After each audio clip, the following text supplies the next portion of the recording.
Testing of Hyundai HGN08 air circuit breaker. The basic settings will be set by the customer. For testing, we add a 220 volt AC power supply. At first, we trip the breaker manually.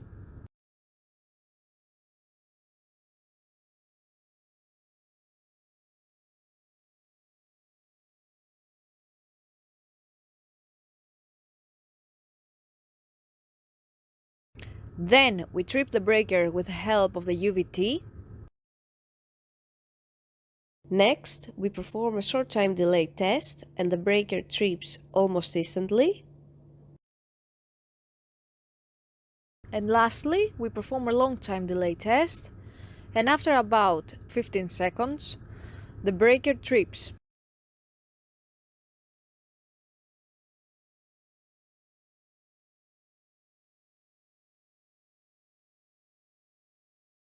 It is now clear that the air circuit breaker is working successfully and is ready to be delivered to the customer.